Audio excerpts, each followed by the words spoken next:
r/AskReddit with Mr. GreatStory. Which job is a lot less fun than most people expect? Archaeologist. Did it during my 20s and that was more than enough. Long hot days, living out of cheap motels on shit pay, and you typically find nothing more than some pieces of glass and broken pottery. Every once in a blue moon you find something cool, but those items generally end up getting stored away in a box full of other artifacts never to be seen again.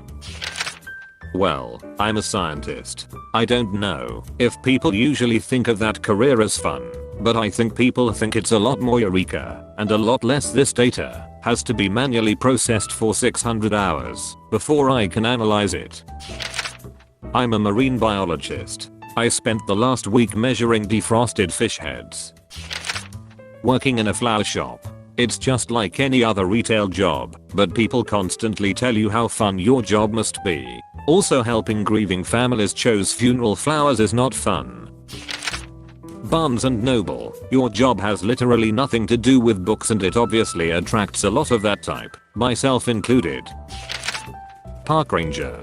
Don't get me wrong. I loved it, but a lot of days it was less talk about cool animals while wearing your ranger hat and more the toilets are overflowing again. Go clean the septic tank filter and stir the tank with a shovel. With a little bit of hey, there's a method out guy down by the bridge. Can you convince him to leave without killing anyone? All for the low price of $26k/year with a college degree. Edit so more people will see this. I hate the idea that this comment might dissuade anybody from becoming a park ranger. These jobs are so varied, and I just happen to work for an underfunded agency with too few staff. Honestly, I still loved this job and would have kept doing it forever if a higher paying outdoor environmental job hadn't pretty much fallen into my lap. Being a park ranger taught me so much, and most importantly, I got trained as a wildland firefighter, which is still my favorite part of my job. If you've always dreamed of being a park ranger, please go for it. I do closed captioning. While I joke that yes, I get paid to watch TV, it's actually very tedious, and if you don't actually enjoy the programming you're being forced to watch something you don't care for. Or worse, if it's something I do enjoy like a long form drama, we usually chop those up into 15-minute increments and split between everyone, so I only see chunks, and not always even in order. It actually ruins the show for me. Edit. Wow. For a thread about my job not being fun, did not expect the response for interested parties. To summarize the questions, anyone who knows proper grammar and spelling can pretty much work the technical side of closed captioning. Fall of writing. You have to be a stenographer, which you need to train for with an associate's degree. If you're looking to do side transcription work, I'd recommend ordering a foot pedal online and looking into freelance sites such as Rev and Upwork. Not a specific job, but traveling for work.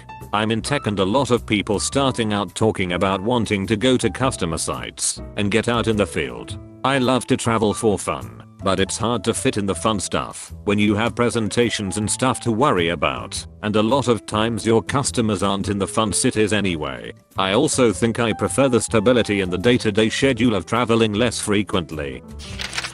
Although not necessarily bad. Beekeeping.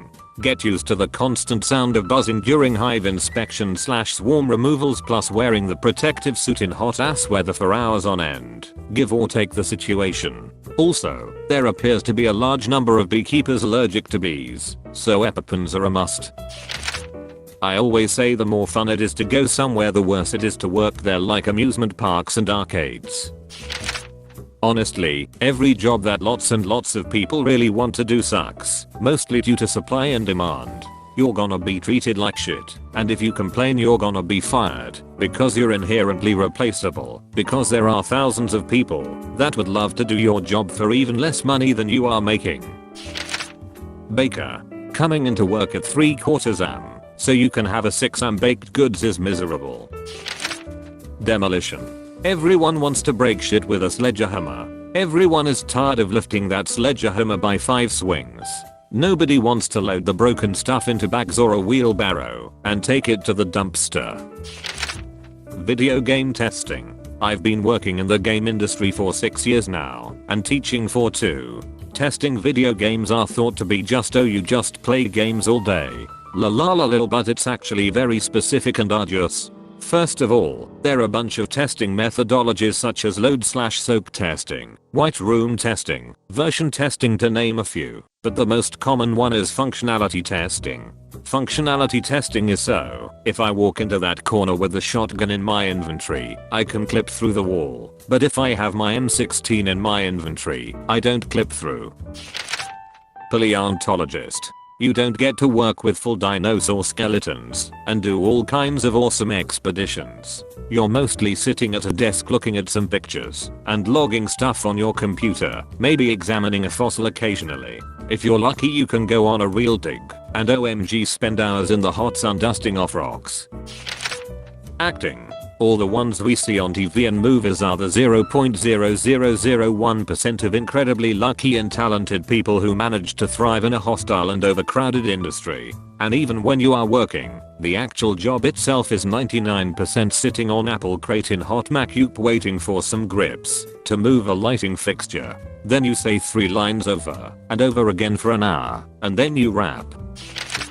Flight attendant 1. You are on call, on reserve, forever, have a terrible schedule, have no life, and make no money for 5 to 10 years too, while you work for peanuts. You can't afford to use your flight benefits in any substantial way. 3. Then, when you finally get a chance to use your benefits for a trip, you have to fly standby, which means you aren't guaranteed to get on the flight you want for. Then, if you do make it out of town, you better have like a week off, so you can make damn sure you're back in your base city in time for your next work shift. 5. Did I mention there is an active US legislation, Railway Labor Act, that allows airlines to exploit, so you don't get paid for certain work hours that you actually need to be working?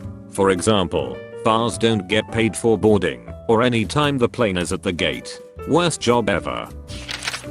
Working in an animal shelter. For sure, it's probably less intense than zookeeping, but the amount of people who apply or volunteer expecting to come in and play with cute puppies all day is absurd. We're basically animal maids. You deal with animals of all sorts of behavioral and developmental stages shitting and pissing every fucking where, and then you look over, and this fucking dog named Chumbawamba swimming in his water bowl, so you gotta fill that up 6 times and dry his kennel out, and then you go and mop up the cat room around 10 kittens who want to eat your mop, and also 4 children who are all yelling that there's puke in the floor and I must clean it now. Not to mention all the extra behind the scenes work that the public never sees. How in the summer, during kitten and puppy season, the shelter built to house 500 maximum has 750, and I didn't take a lunch or sit at all for any of my shifts for the past 6 days. How the courts force us to put down animals that we know can be rehabilitated, but we don't get enough funding to fight it. How animal control just showed up with the 4th pregnant stray of the week, but intake is full and even double stacked in some cases, so your coworker fosters the cats on her own. Not even to mention the shitty fucking people who do dumb shit and end up getting bit or scratched, and the animal is the one who bears those consequences. I'm the proudest shelter worker in the world. I adore my job, even at its hardest. I didn't sit for 9.5 hours today, and I found a cat turd in the cuff of my jeans, but it doesn't matter, because a bonded pair of adult cats got adopted today. I took 6 applications this morning, and the cat in bank 4 with the goopy eye is already looking better, and we sent a mama out to foster. The hard work is always worth it for these babies. Being a writer, I always thought it was my absolute dream job. But the only job I could get after college was working in a content mill as a blog writer. I used to work 70-hour weeks staring at the computer in a basement of an old bank writing bullshit articles about the dangers of mold, fence cleaning, and why you need a commercial awning, and the dream turned into a nightmare. While I still write occasionally, I'm now working as a communications person, so it is a bit less heavy. Being a character performer at Disney. Don't get me wrong. There are some amazing perks and truly magical moments. I know I'm super lucky and tons of people would love to be in my shoes. But the day-to-day work is exhausting in ways I never thought possible. Guests are ridiculously abusive.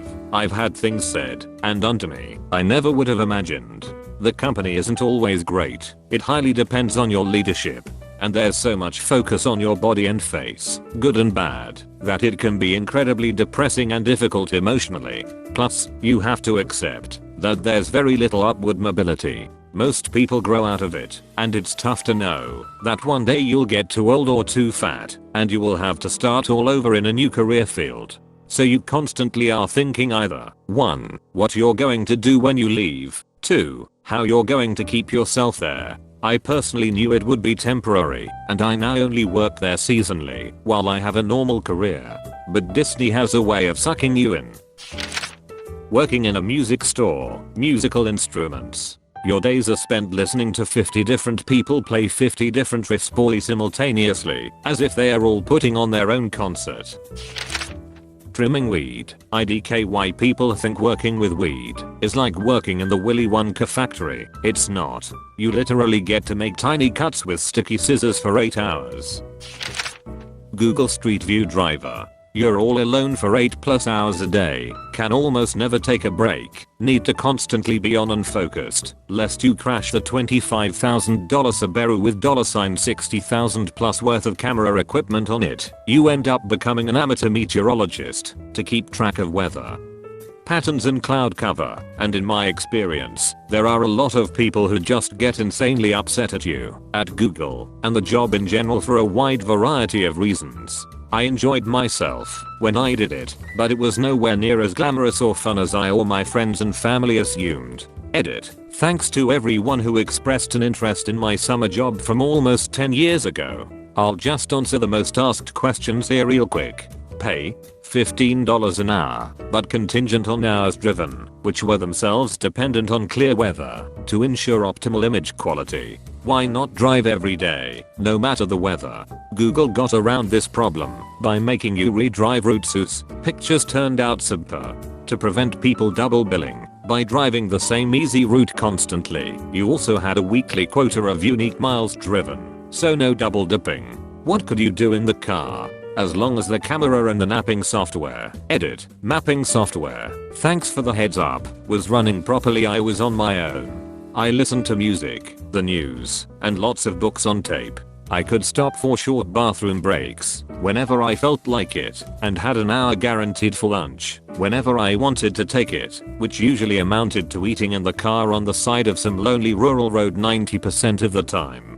Who would ever think this was fun or glamorous? All I can say is, back in 2012 most people I talked to were pretty excited, myself included, about getting the chance to do any work with Google, let alone this cool new project that would let you see what any place on earth looked like at street level from the comfort of home. This was the era of Google Plus being a potentially exciting new thing, of Google Glass being the future of tech, and overall it was a different time. That's why everyone I knew thought this was a cool gig.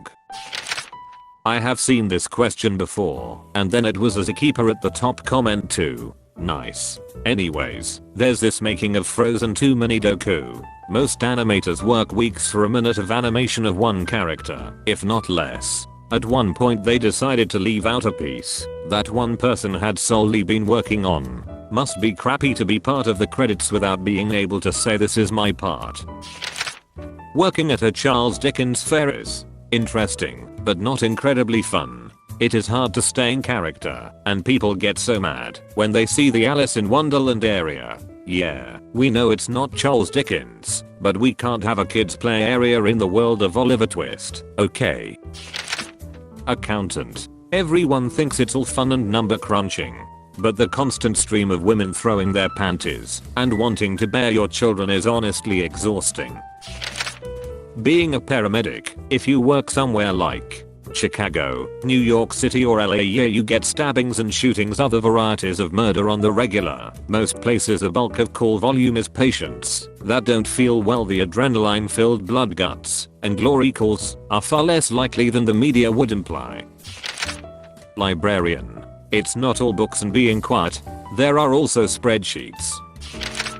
Being a chef. All the flair and awesomeness they show on Vice and Netflix is far from what actually happens in the industry. It's not all fancy plates and tattooed / cool haired guys doing their thing. It's a drug infested law breaking work environment that only benefits the owners of a restaurant. Edit. Thank you for the love and good reads, people. I have some insane stories I'll share someday. For those asking, I'm a sous chef at Michelin level restaurants nowadays. Not a chef de cuisine yet. Edit 2. You guys are insane. I once had a server approach my table and asked where I work because he noticed the scars on my arm. Strong. Cybersecurity. Bro, the movies do us no justice. Hacking is not as fast, nor is it as easy as the media makes it. It's a great field, but you spend a lot of time researching or watching paint dry, especially in the gov side. Edit. I'll never be able to answer all of your questions. I'll answer some PMs as I get a chance. Edit 2. No more questions about the field. Getting spammed. Bar bouncer. Hours of tension and boredom interrupted by moments of adrenaline fueled fear for your life. Then some asshole pukes cheap booze on your shoes. Edit. I was 19 when I started, and I thought I would be getting paid to meet lots of girls and listen to live music, which I did.